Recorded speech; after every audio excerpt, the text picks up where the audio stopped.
Welcome to our third week of distance learning. Today's lesson is going to be something that really pushes you to think. It's called the 100 Things Project.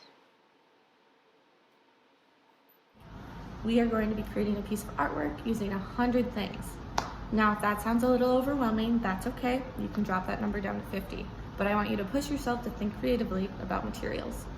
In this week's video, I will show you some ways that contemporary artists use repetition as a tool for creating visual patterns, as well as a tool to comment on our society. I will introduce the materials you could use for this project, some different brainstorming tips, and how I went about completing this assignment.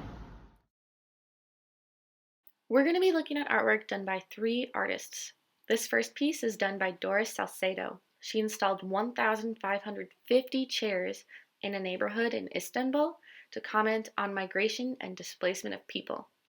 This next artist, Bob Moorhead, created intricately designed sculptures using toothpicks. Look at the detail and how far he pushed that household item. This last artist, Eleanor Harbison, took apart a bunch of books, dyed them, and decided to make them into a wall sculpture. If you want to see more of any of these 3 artists' work, I will link to them in my lesson plan. The first thing you're going to have to decide is, what are you going to make your project out of? Is it a household material or something you've made? Let's brainstorm some ideas together. I laid out some materials I was thinking about using. Did I want to use yarn or a drawing of 100 flowers I made? Some rubber bands, toothpicks, post-it notes.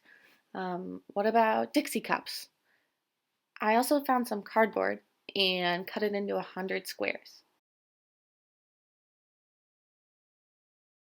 I decided to work with cardboard for my project, so I laid it all out in my workspace and began getting them ready, which for me meant cutting out 100 individual cardboard squares. Now that I have all of my cardboard pieces laid out, the first thing I wanted to do is just play around with what it can do. So I peeled off pieces, I glued them together, and I discovered a shape that I really started to like. I noticed myself continuing to build these cardboard squares, so I wanted that to be the basis of the rest of my project. As you can see, that didn't stop me from continuing to experiment with these materials though. Now that I know I kind of like this square shape, I wanted to continue to experiment with what I can do with it. So I stacked them onto each other, I made more of them, I made other shapes to go with them, until I finally got to using 100 cardboard squares.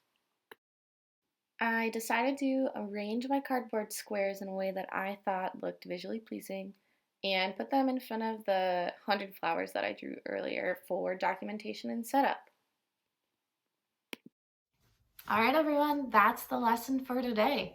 I hope you got to experiment with materials, and feel free to send me an email of this piece of artwork that you made or any other artwork that you're making over distance learning.